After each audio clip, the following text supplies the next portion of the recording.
Luca watched as the tricker jumped off the top of the boat's roof. She crossed her arms, standing a fair distance from him. "The rules are simple," she said. "You'll be battling me and my foxes. Lottie, Molly." Tricker's 2 foxes got up. The one with twin pigtails went around Luca. He noticed that she doesn't make a sound. The other stood at where she was, her medium-long hair blowing in the wind. "Hi, my name is Lottie," she exclaimed. "I'll be your first challenge. My rules are simple. You have to find me in a forest, but you won't be able to see me." Luca was confused. "What? Why?" "You must use your hearing and only your hearing. Find me and you win. Then, you go against my sister and Lady Tricker," Lottie said happily. Luca nodded. "So, if I want to go against your sister and the Tricker, seems easy enough. And we're going to be in a forest?" "Yes. Look around you. We're already here." Luca blinked and looked around. Lottie was right. They were now in the forest. The night sky was barely visible due to the trees. "How did you?" Lottie giggled. "Magic." She skipped around Luca for a second, going around and around. Luca tried to follow her with his eyes, but couldn't. It seemed like she was getting faster until she disappeared. Luca looked around, trying to find her, but he couldn't see. He couldn't see the forest in front of him and held out his hands trying to spot them, but he couldn't. He tried to touch something or anything in front. He moved slowly before his hand touched a tree. He heard a faint giggle. "Let the games begin." With that, everything went silent. Luca tried to hear anything but couldn't. No footsteps could be heard, only the sound of the wind. "I have to move," Luca thought. He moved slowly, only using his hands and ears as guides. As Luca walked around, he was mentally cursing to himself for agreeing to this game. He wished he knew more about it. He can't see, and only using his hearing? Lottie was the first he noticed that she doesn't make a sound while she moved. His eyes would give him a chance to see where she was at. So, Molly. He noticed that Molly hadn't moved not one bit, which means Molly makes sounds while she moves. If Luca was going against Molly, he would lose his hearing, only using his eyes to see. It shouldn't be hard to look for Molly, but if losing his sight to Lottie only using sound and losing his hearing to Molly only using seeing, Molly would be the most difficult to deal with. Yes, he would only lose his hearing, but what made him think she'll still be visible to his eyes? Mostly likely, she can blend into the environment around her, making it harder to see her. As Luca's mind went off thinking of the Fox sisters, he tripped over a root sticking out of the ground. He cursed. Damn it. He got up, then cursed again. He had hurt his ankle. How was he going to do this? Even though he couldn't see, he closed his eyes. He took deep breaths and cleared his mind. He could hear crickets, the soft sound of the wind, an owl or two, and the sounds of footsteps. He listened closely, and he could hear something moving around him. Luca slowly moved in its direction. He stopped. He listened again. His head turned to the right, and he followed it. He moved a few more times before he heard giggles. Luca felt around and fell again. He hissed. "Is that you, Luca?" Lottie called. She looked around. She smelled the air. You're close. Better move again." She moved away from where Luca was. He waited for a full second before getting up again. He was surprised why she couldn't see him, but that answer was soon given up. He had fallen into a bush which concealed his location. He moved out of the bush carefully. He got up, he listened again, hearing where she was. When he pinpointed her location, he followed her quick footsteps, making sure he doesn't alert her. Lottie looked around in curiosity, smelling the air. She moved around, looking behind trees and bushes, but not seeing or hearing anything. Did he get lost? Or did Mama Fox get to him? She wondered out loud. I hope not. That won't be, Got you, Luca exclaimed. What the, Lottie kicked Luca away and jumped back on the ground. Why are you so small? Luca asked. Because I can make myself as big or as small as I want, and I want to make it harder for you. Damn it. Luca giggled. Well, I won. So, what's next? Lottie hissed before giving a little fox-like snivel. The sound of trees moving caught Luca's attention. My turn, a new voice said, and Luca blinked. He looked around. He got his sight back. He looked in front to see Molly hanging upside down on a tree. Yeah, it's your turn, Lottie said as she ran up to her sister. Don't lose. Molly jumped down. She moved to Luca. Each move she makes sound like thunder hitting the ground. So, I was right. I'll be losing my hearing, Luca thought. Seems like I don't need to explain the rules, Molly said. She moved around Luca. He followed her with his eyes and also listened to the sound of her movements. He won't be able to hear. Maybe he could try and feel for the vibrations in the ground or trees. He could also use his eyes, but it would be difficult if she can camouflage into her surroundings. She stood in front of Luca and held up her hand. She snapped her fingers. Silence was the only thing Luca could hear now. Molly moved quickly backwards into the trees. Luca couldn't hear the sound of the wind or bugs in the area. He looked around in the tree area before he walked into the forest. Luca felt around the trees, feeling for anything. He also looked too to see if anything appeared out of the ordinary. He took his time and moved with a slow and steady pace, looking and feeling when he looked up to see something or someone in a tree. Luca moved his hand up to grab it when something grabbed his own legs and pulled him down. He couldn't hear it, but he saw Molly laughing and quickly moving away from Luca. Fuck! Luca exclaimed. He turned to see what he tripped over. It was sticking up from the ground. He pulled it out in frustration, and to his surprise, it was a violin with a bow. He stared at it for a long time before getting up and placing it under his chin.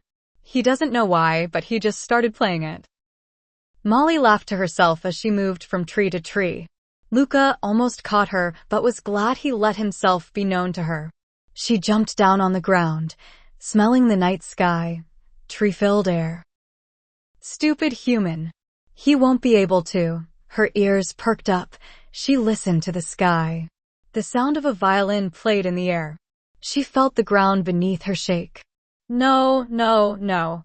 She quickly moved back to where Luca was at. Luca felt the ground beneath him shake. He should have stopped playing, but he didn't. He opened one eye and looked up at the trees. He saw movement to his right. He continued to play. When Molly came to Luca's location, the music had stopped. She stopped, confused. She looked around and scented the air. Luca was still around, but she couldn't see him. Molly moved down from the tree just for a bit, looking to her left and right. Nothing. This was weird. She moved back up, covering herself with leaves of the tree. She smelled the air again. She felt that something was off. Before Molly could move again, she felt her tail being pulled down. Got you. Huh? She screamed and hissed at Luca, who got his hearing back and could hear Molly's full tantrum. Oh, okay. Okay. Luca let her go and Molly fell onto the ground. She looked at Luca in rage. Tricker is going to have a lot of fun with you, she screamed before running into the forest behind her. Luca blinked. What? Flute playing could be heard behind him. Luca turned to see himself in a clearing. Tricker stood in front of him, playing her flute. She stopped and looked at him. My rules are simple. Beat me at music and you win. You'll get your prize. You lose, and I'll rip you apart with my bare hands. Understood. Luca nodded, holding up the violin. I see you found the violin, Tricker said through clenched teeth. Luca took a step back in fear. Let's play. The Tricker was the first to start. She played her flute. It was a beautiful melody she played. She moved like the leaves in the wind. Once she was done, she looked at Luca, who was amazed. Well, Luca coughed and started to play the violin. Similar to the Tricker, it was also beautiful and a calming sound. As he played, the Tricker smirked and started to play along with Luca. She moved around him as he played. She was going behind him and bumping into him. Luca was trying to keep playing and keep his cool, but the tricker was making it more difficult as time went on. He soon noticed around him that there were animals. Big, small, and some he had never seen before coming out of the forest before them, watching them play. Some were going to the tricker's side, others stayed near him. Luca was confused until he was forced onto the ground by the tricker. Pay attention to your instrument, Luca, because these animals around you are your judges. If you don't keep them on your side, then you die. Luca got up and started playing again, but this time, more aggressively. The tricker laughed again before playing more aggressively. Both Luca and the tricker played their instruments well. Each animal went on each side until both had the same amount. Luca's hands hurt and bleeding and his fingers were cramping up. The tricker moved around him, not even tired. We have the same amount. Interesting. She spun around. My beloved animals loved your performance as much as mine. We must have a tipping point. If I or Luca don't win this match, she let the threat hang in the air. All the animals nodded at once. Should we get Mother Fox? One of the animals asked. Before the tricker could say anything, a voice spoke out. No need, a feminine called. The ground moved again and a pair of golden brown eyes looked through the trees. A fox head came out and circled the pair. I had heard the wonderful music that was playing. I shall choose who won this match after the final play. Mother Fox laid down and watched them. Luca was uneasy. He looked over to the tricker and saw that she was mad. Why was that? Tricker started playing without warning, her flute music and dancing maniac.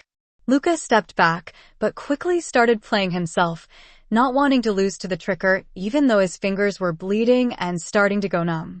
He continued to play. He mimicked Tricker's movements. He immediately suspected that she was trying to throw him off and make him make a mistake. He wasn't going to lose that easily. They were both in sync with each other.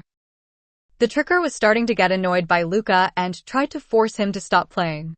She turned around fast and her cloth tail hit Luca in the gut, causing him to hit a nearby tree. He coughed, not expecting a tail made out of pure cloth would hit him that hard. The tricker continued to play. Luca coughed again. He got up and he tried to start playing again, but his fingers were now numb and raw from it. Could he really continue to play? Luca didn't want to die, but the tricker had pushed him to his limits. He took a deep, shaking breath. He couldn't give up. Not yet. He was getting ready to play again when he felt something wet on him. He turned to be faced with a nose. He looked up to see the mother fox facing him. Luca had won this battle. The flute playing stopped and the tricker turned to the mother fox. What? He stopped playing. He may have stopped playing, but he has the determination and drive to continue. Even when he was knocked down, he got back up to play when his hands were bloody. You, tricker, had lost. Give the human his prize. The tricker growled and screamed in rage, breaking her flute in half. She turned her head to the animal that had asked about the mother fox, and she went to them. She grabbed it as the animal tried to break free. The mask on the tricker's face opened. The animal gave a final scream of terror when its head was bitten off. Luca looked terrified by the action. The tricker dropped the headless animal and went over to Luca. The blood was still around her mask as she handed him a necklace with a pointed halo hanging from it. Tell the human boy named Adrian to wear this after he had taken the pearl on a full moon at midnight. He must wear this until the eclipse. Luca took the necklace, looking at it curiously. Once that is done, he can take it off. Luca nodded. Okay, then. Something pulled Luca's leg and he gasped. He looked down to see something pulling him down. What's going on? He screamed in fear. He was trying to pull himself out but was failing. You're going home, the tricker said. Bye-bye, Luca. Luca's whole body was pulled into the ground. The ground closed up. Luca looked around in fear. He tried to dig himself out but couldn't. He could feel that he was losing air. He struggled to get out until everything went black. Kagami was running past the place de Vosges when she saw a hand sticking out of the dirt. She stopped, confused, until a familiar set of hair poked out. Luca! Kagami ran over and helped Luca out of the dirt. He gasped for air, coughing when he was fully out of the ground. He got to his feet. Are you okay? Kagami asked. Luca nodded, holding up his hand. I got it. Kagami's eyes went wide to see a necklace with a pointed halo. Wonderful. Let's give this to Lucius, she exclaimed.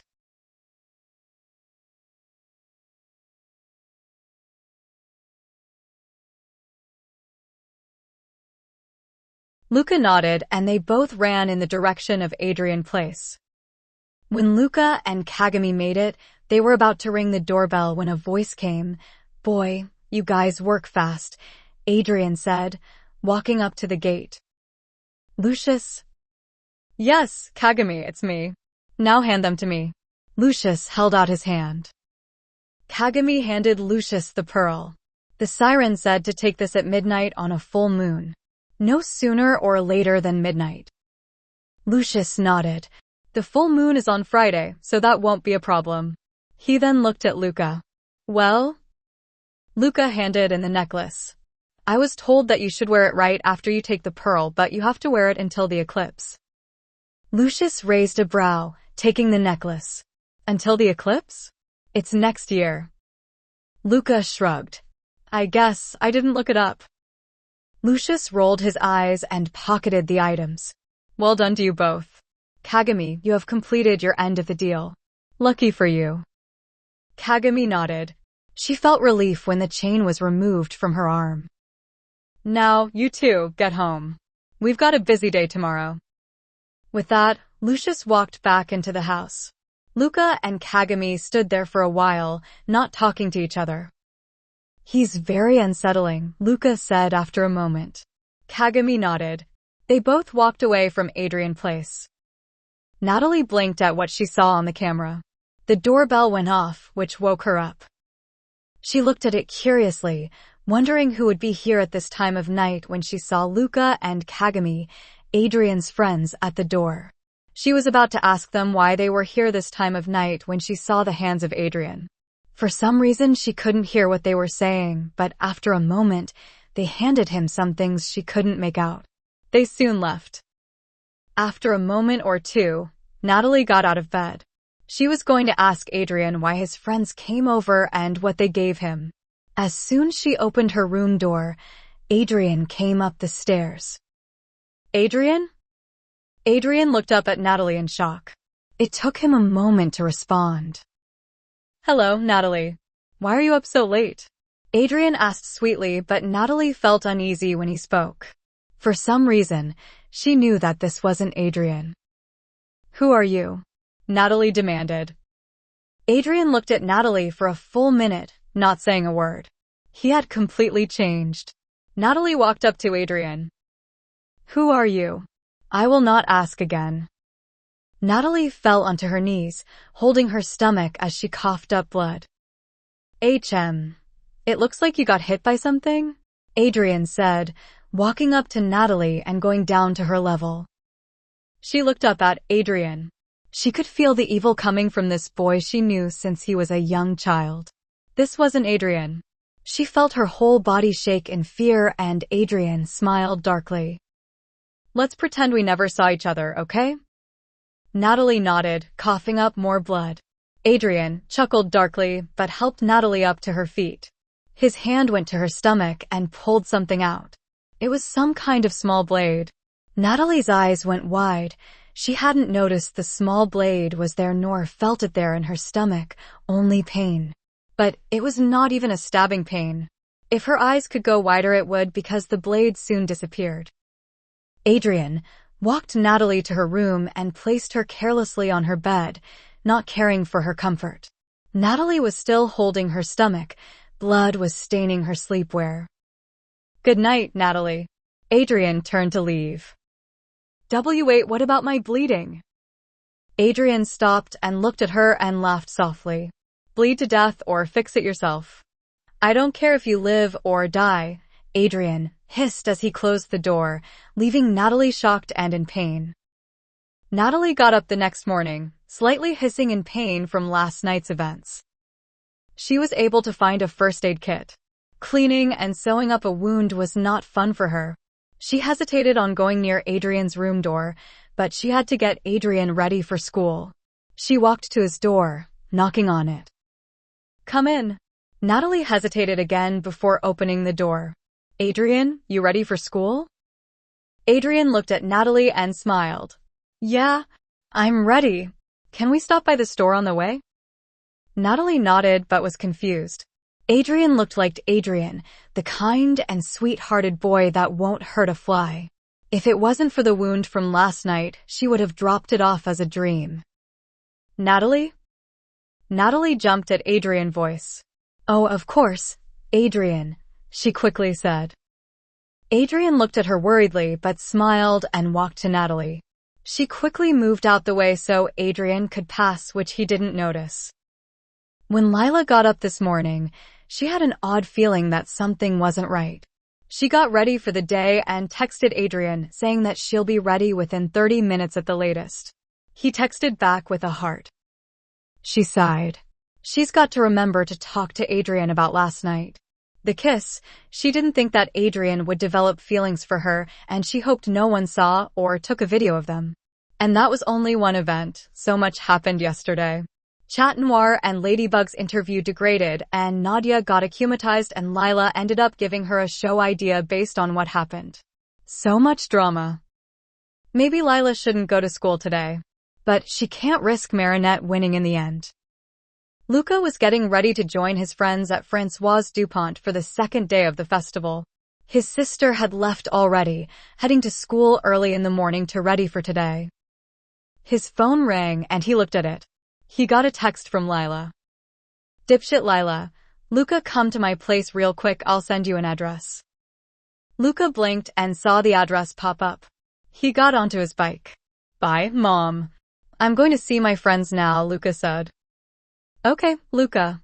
Is your sister still in your room?" Luca shook his head. "No, why?" "Well, I wanted to ask if she took the paint." Luca was confused. "Paint?" "Yes, I brought cans of paint for repainting the ship, but it's gone now. I placed them in the hole to keep them out of the way." "How many are missing?" "2 cans are missing." Maybe I left it somewhere else on the ship and forgot." Luca felt uneasy. He quickly left onto his bike and followed the directions to Lila's place. Lila walked out of her home and waited for Adrian or Luca to show up. She pulled out her phone.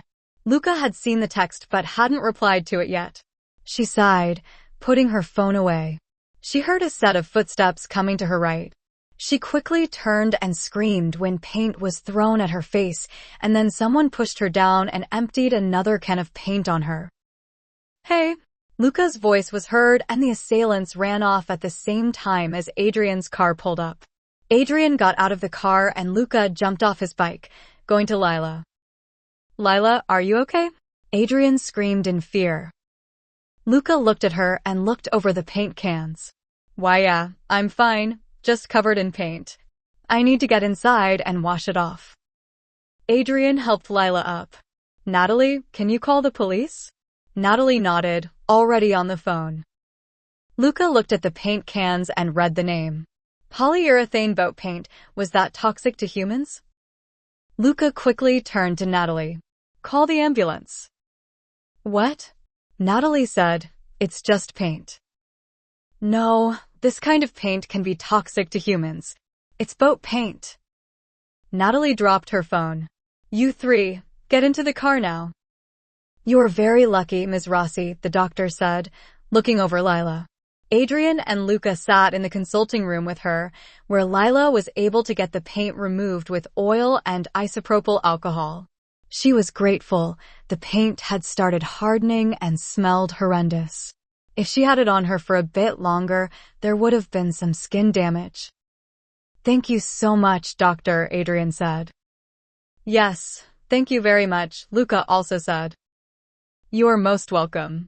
Now I have to go now and deal with many other patients." With that, the doctor opened the door to leave. "You can go in and ask questions now."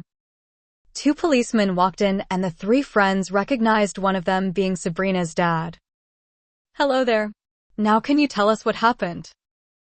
"I was waiting for my friends when out of nowhere someone threw paint on me.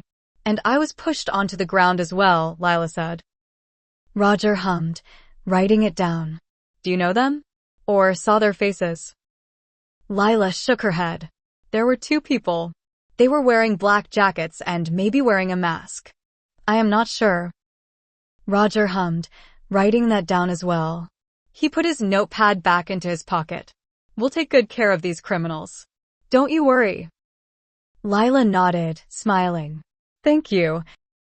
With that, the police left. It was silent for a moment when the door was slammed open. Kagami was out of breath. "Are you okay?" she demanded. Lila nodded. "I am okay. Thank you, Kagami." Kagami took a deep breath, a sigh of relief. "Good." "Hey, close the door," Luca asked, and Kagami did so, walking up to her friends. "Luca, you know who did it, don't you?" Adrian asked, and Luca nodded. "It had to be my twin and her girlfriend." "How did you figure that out?" Kagami asked. "My mom asked me about paint she brought for the boat. She was planning on repainting the hull." "I can't believe they would do that," Kagami exclaimed. "Marinette must have asked them to do it. Who else would think of something so horrible?" Luca nodded and looked at Lila, who looked deep in thought. Marinette wouldn't do anything this stupid. If she wanted to get something done, she would have to do it herself and make sure she wasn't caught doing it, Lila thought. "No." Luca, Adrian, and Kagami looked at Lila, confused. "What do you mean no?" Kagami asked. "No, Marinette wouldn't have asked Luca's twin sister or Rose to do this. They did this on their own free will," Lila said. "But listen, if Marinette wants something done, she would do it herself. She wouldn't ask her friends to hurt me. Remember, her plan is to get me out of the school, not to kill or harm me. Why would she ask her friends to hurt me now, while she's still working on her own plan?" Adrian looked at Kagami and Luca, knowing that Lila was right. Why would Marinette do this now? Luca was deep in thought too. "So you think they're trying to get you to leave on your own free will?" Kagami asked. Lila shrugged. "Probably." "It's most likely," Luca said after a moment. "I think what my sister and her girlfriend is trying to do is to make it unsafe for Lila. They attacked Lila because if Lila keeps undergoing harm, Lila mother would have to transfer her out of school for her own safety," Adrian concluded. "So they don't like the idea of getting Lila expelled?" "No, we know their intentions or plans. They keep changing. But it seems that Marinette is keeping the old plan for a while, while the others are thinking up new ones," Luca said in horror. The group looked at each other. "We have to cut down their numbers faster." "Kim is gone. He got suspended for threatening me," Adrian said, sounding pleased with himself. Luca and Kagami looked at each. "So, which leaves Ivan, Mylene, Nathaniel, Alex, Max, Rose, Jalika, Sabrina, and Chloe," Luca said. "Chloe is a no-go due to her father," Adrian remarked. "So, which means we have to get rid of 8? Kagami asked. Luca nodded. "How are we going to do that?" Lila listened to her friends. "Blackmail," Lila said. "What?" Luca asked. "Blackmail. I have a strong feeling that Rose and Jalika are going to tell Marinette what they did." "I see. Do you think they're going to leave all the evidence in their lockers?" Adrian asked. Lila nodded. "If they tell her, Marinette will most likely work towards getting rid of all evidence. Since she's the class president, she can leave for a couple of minutes or so to get rid of them and the teachers won't question her.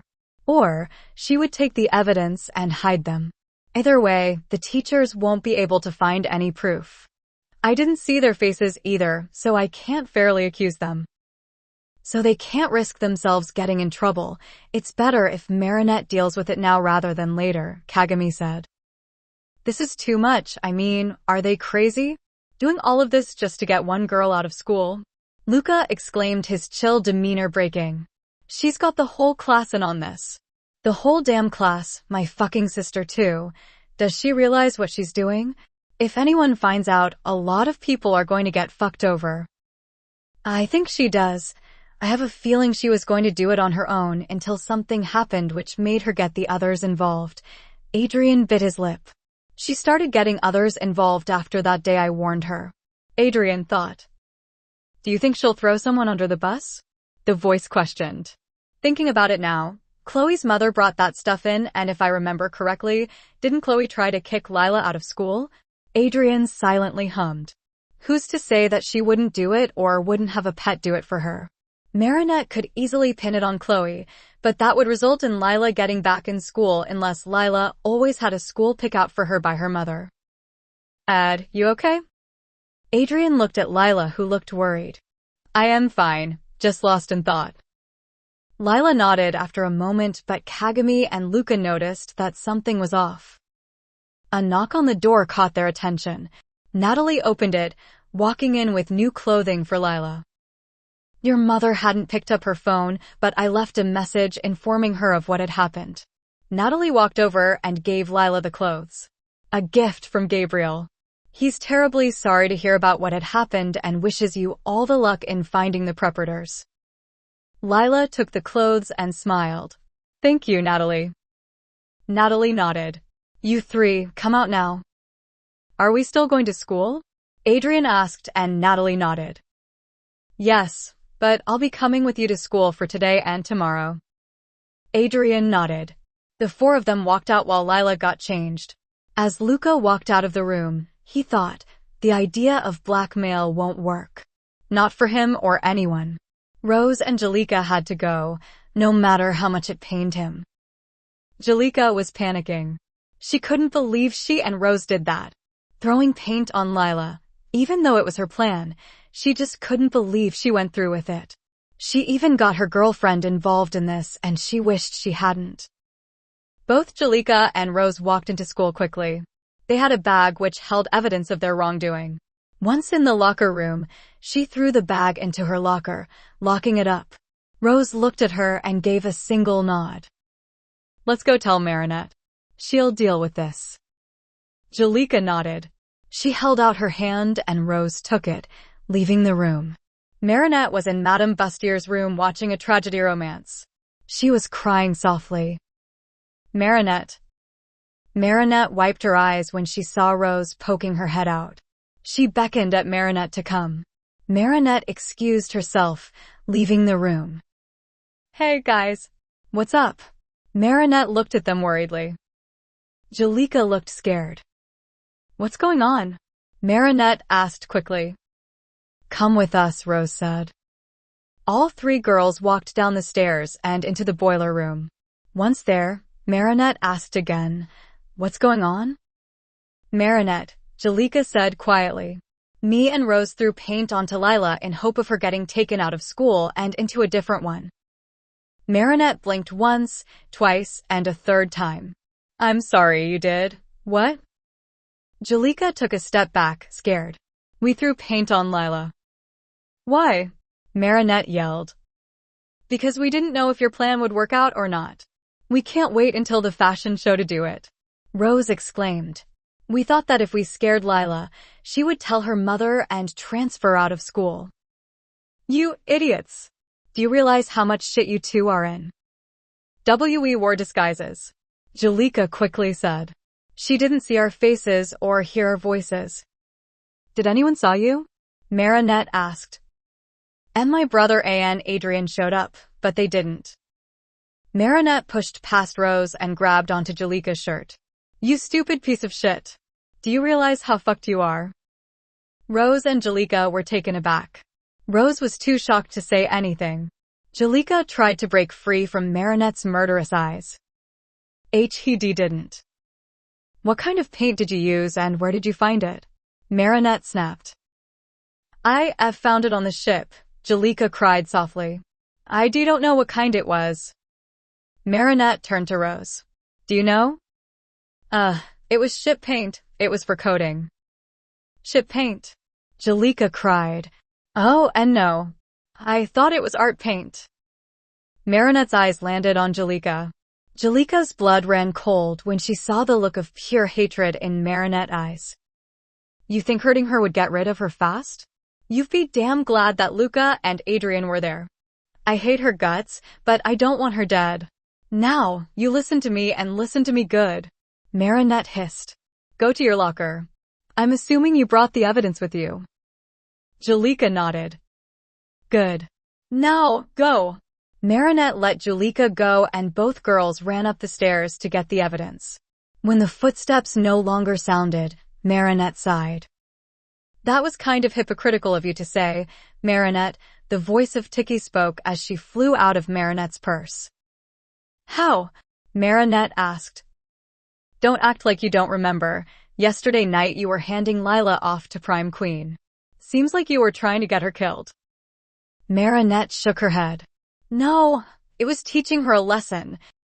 Don't try to justify your actions, Marinette. You know what you did was wrong. Marinette rolled her eyes. Then take away my miraculous. Give it to someone else you think will be better. Tiki was taken aback by this. No, Marinette, why would you? The sound of fast-moving footsteps could be heard and Tiki went back into Marinette's purse to hide. Here. Jalika handed Marinette the bag and she took it. Perfect. We almost got caught, Rose quickly said.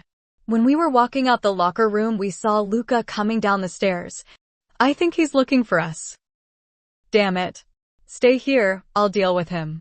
Marinette dropped the bag and went up. Luca looked around the school for his sister and her girlfriend, but couldn't find them. He looked into each room and classrooms and asked around, but no one had seen them. Luca's eyes soon landed on the locker room. He walked to it, opening the locker room door. He looked around seeing no one here. He walked over to his twins' locker. He pulled out a key, opening it up. There was nothing in there. Hi, Luca. Luca sighed, closing the locker and looked at Marinette who stood there, smiling sweetly. Luca could hear her ugly melody. Hi, Marinette. Have you seen Jalika? We need to talk. Marinette shook her head. Nope. I haven't. Now, don't lie. I can tell. Marinette's smile fell. Oh, well, in that case, I am not going to tell you. I don't think you understand the position you're currently in, Marinette. You're pissing me off. Marinette giggled. Luca, you don't scare me. Just because you're Lila White Knight doesn't mean you can always protect her. Wow, no self-reflection? You act like Adrian's White Knight yourself, insisting that he needs saving when he's perfectly fine. Marinette laughed again, but coldly. Do you realize that you're on the wrong side here? Lila is just going to bring you down and destroy you.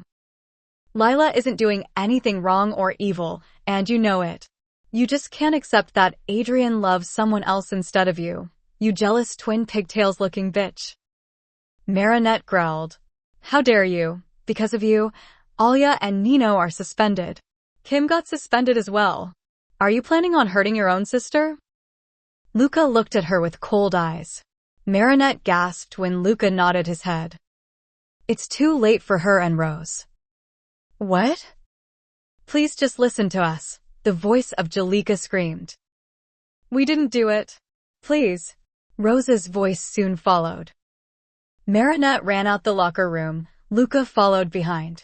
Marinette watched in horror as Jalika and Rose were placed in handcuffs in the courtyard. There were police officers in Francoise Dupont. One of them was holding onto the bag of evidence. Your parents are going to hear about this. You're lucky the victim isn't going to press charges. No, Marinette screamed, running up to the officers. Some of the students came out to see what was going on and gasped at the sight. Even the teachers were in shock. Please, they didn't do anything wrong. They did. What did they do? It must be a misunderstanding, Marinette said quickly, trying to get her friends out of trouble as best as she could. Officer Roger shook his head. There's no misunderstanding, Marinette. We asked around. No one saw these two at all during school hours, and they had signed up to watch a horror movie with Madame Mendeleev, and she hadn't seen them in her classroom at all today. How? No, please wait. Marinette begged. The police took Rose and Jalika away. Jalika looked at her twin. Luca shook his head. She tipped her head, her hair covering her face as they walked out. Luca made his way back up the stairs. He could hear some of the students around him whispering, but he paid no mind to them. He opened the art room door with the passcode Adrian had given him. He walked in and closed the door. You okay? Lila asked, walking up to Luca. He didn't say anything. Can I hug you? Luca was shocked by the question, but he nodded, giving Lila the go-ahead. She moved to hug him and he hugged back. Kagami and Adrian followed as well, hugging their distraught friend. Marinette screamed into her pillow, enraged by what had happened. Luca played her like a fool. How dare he do this? Serves you right, Tiki said. Marinette pulled her face out of her pillow. She took a deep breath and turned to Tiki. You're acting like I asked them to do it. Tiki shook her head. Marinette, it's not too late to back out now. No, never. 3 more. 3 more days until Lila is out of my hair. Tiki sighed softly. When karma bites you, don't go crying to Fu because he won't be able to help you out. Okay, I'm fine with that. Whatever. Marinette turned back to her pillow and placed her face back into it. Tiki. Tiki hummed quietly. Yes, Waze? Tiki communicated. You haven't used this channel in a long while. Not true at all. I used it on Plag a few weeks ago. What do you need? Does Fu want something? No. Actually, that's what I want to talk about. I haven't seen the master in quite some time now. Tiki went silent for a second, which worried Waze. When she spoke after a moment, her normally cheerful voice was replaced with anger. What? It's true. I haven't seen him at all. I looked all over the city for him, but it seems that he just disappeared. I fear the worst. When was the last time you saw him? Tiki asked calmly. I believe it was Monday morning to Tuesday night. He left saying that he needed to do something. Why didn't you say anything earlier? I was busy. With what? Being worthless? Waze didn't say anything. Go find the old man now. You understood. Waze cut the communication off. Tiki crossed her arms in pure annoyance. She is too old to deal with this. I am disappointed in you, Jalika. Anarka screamed. Jalika looked away, tears falling from her eyes. You're grounded. For a whole month. Anarka left a crying Jalika. She looked over at her twin who wasn't looking at her. Why? She asked softly. Why? Luca answered, looking at her with so much disappointment. Because you know better. That was all that was that evening. Hey Lily, can we talk? Adrian asked. He was on his phone, holding it up to his ear. It was a busy day and Adrian hasn't got a chance to talk to Lila one-on-one. Yeah, Ad? What's up? Lila asked. It took Adrian a moment to answer. About the kiss last night. I didn't know you had feelings for me, Adrian. Lila cut him off before he could explain. I like you, but not that kind of like, okay? I don't want our friendship to go up into flames just because of this. So, let's just pretend the kiss never happened. Okay. What was this feeling? It was anger. But why was he feeling anger? Adrian wanted to understand, but it wasn't fair. He should have told Lila his feelings beforehand, but getting rejected like that. Once our souls are combined, she won't reject you again, said the voice in his head. Just take it as it is. Adrian swallowed hard. Oh, okay. Adrian, look. I love you as a friend. Maybe we can date in the future, but not right now. Okay. Oh, okay. Later, Lily. Later, Ad. Lila hung up. You okay, kid? Plag asked. After a moment, Adrian answered. Yeah, I'm fine, Plag, Adrian said. He carelessly tossed his phone on the other side of the bed. You sure? Yeah, I'm sure and fine. Don't worry about it. Plag nodded before heading off to get his favorite cheese. Master Fu sat at a table, sweating. He looked up at the woman in front of him. She was drinking tea. He tried to open his mouth, but couldn't due to a spell that the woman had casted on him. Fu, you are the most pathetic man I have ever seen, the woman said. You have pissed me off so many times, did you know that? Master Fu nodded his head. You killed a lot of people in your youth, sending them all to my realm. Why? Because you were hungry. Fu looked away in shame and guilt.